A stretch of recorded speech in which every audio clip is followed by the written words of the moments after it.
Tudo o que Jesus fez, relatado nos evangelhos, foi para que se cumprisse o propósito de Deus, para que se cumprisse o que foi dito pelos profetas. Shalom, meus irmãos.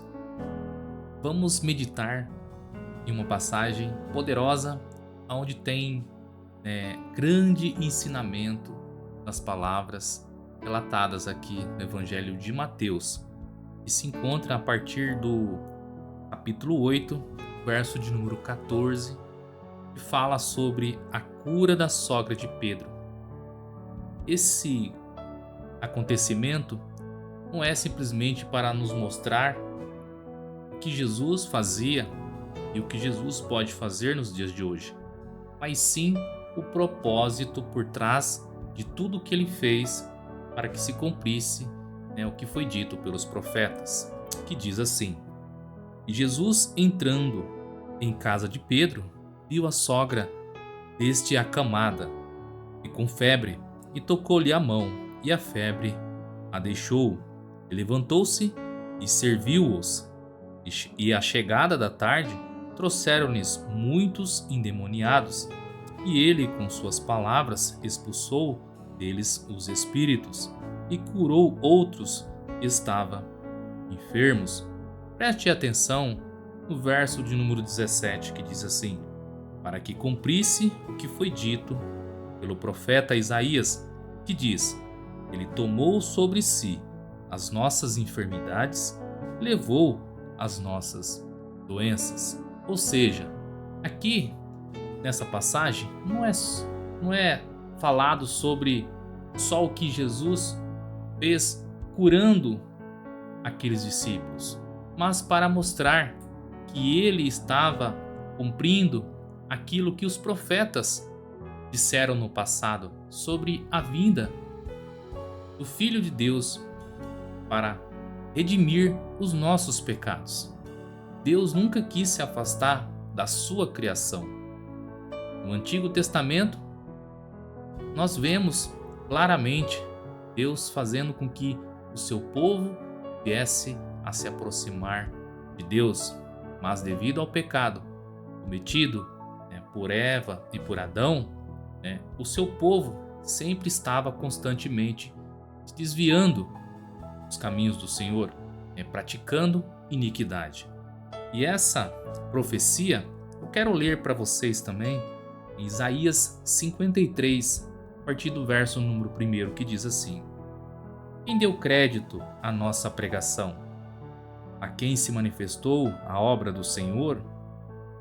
Porque foi subido como renovo perante ele, como raiz de uma terra seca, não tinha beleza nem formura. E olhando nós para ele, não havia boa aparência nele, para que o desejássemos.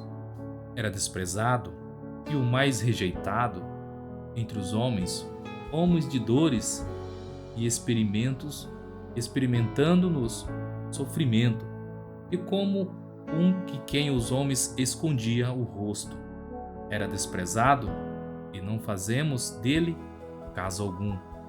Verdadeiramente, ele tomou sobre si as nossas iniquidades e as nossas dores levou sobre si, e nós o repudiamos por aflitos, ferido de Deus e oprimido. Mas ele foi ferido por causa das nossas transgressões e moído por causa das nossas iniquidades. O castigo que nos traz a paz estava sobre ele. Veja como isso é forte. E pelas suas pisaduras fomos sarados.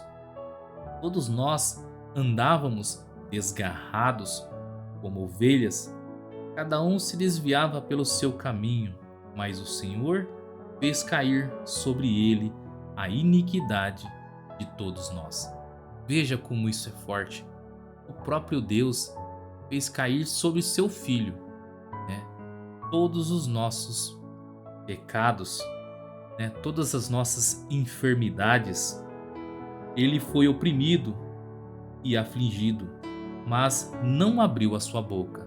Ou seja, Jesus aguentou tudo calado, não se opôs a nada, fez-se a vontade do Pai.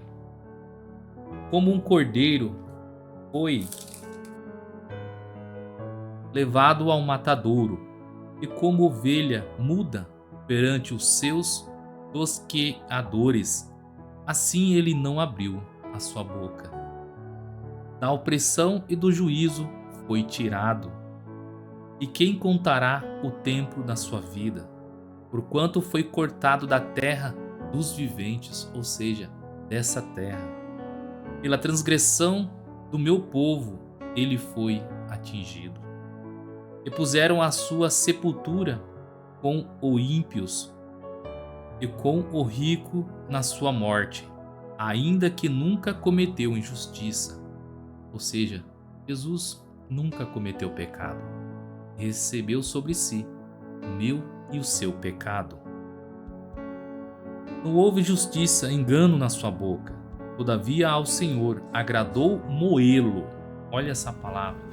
Todavia ao Senhor agradou moê-lo, fazendo-o enfermar. É forte, né? Quando a sua alma se puser por expiação do pecado, verá a sua posterioridade, prolongará os seus dias, e o bom prazer do Senhor prosperará na sua mão. Ele verá o fruto do trabalho da sua alma e ficará satisfeito com seu conhecimento. O meu servo, o justo, justificará a muitos, porque a iniquidade deles levará sobre si.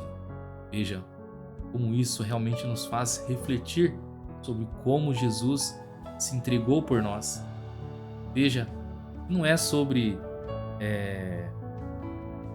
prosperidade, não é sobre cura, nada dessas coisas, e sim para que ele se revelasse o Filho de Deus, o próprio Deus habitando entre nós, para que a salvação fosse justa, fosse pela fé. Por isso lhe darei a parte de muitos, e com os poderosos repartirá ele o despojo. Porquanto derramou a sua alma na morte, e foi contado com os transgressores, mas ele levou sobre si o pecado de muitos e intercedeu pelos transgressores.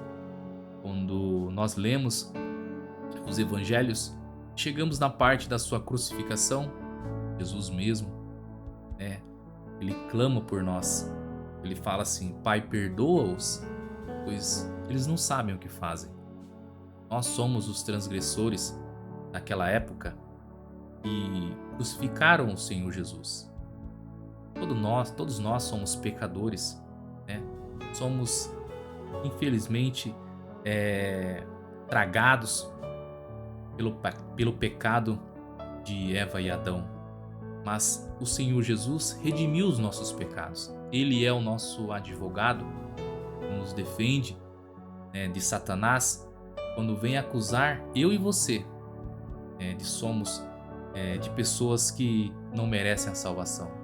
Mas Jesus nos conheceu, viveu entre nós e consegue, perante isso, nos justificar perante Deus, nos concedendo o direito da vida eterna para aqueles que o crê verdadeiramente. Então, mais uma vez, não é sobre cura, não é sobre prosperidade e nada dessas coisas, e sim sobre Jesus, a quem nos deu a vida eterna, o maior de todos os presentes, o maior de todas as curas, o maior de todas as prosperidades. Nada disso se compara ao prazer de receber a vida eterna ao lado de Jesus. Fique com essa palavra belíssima para o seu coração e aprenda mais com a palavra aqui no meu canal, Oração e Fé. Que Deus os abençoe, que o Espírito Santo do Senhor Jesus conduza e o alimente através dessa palavra.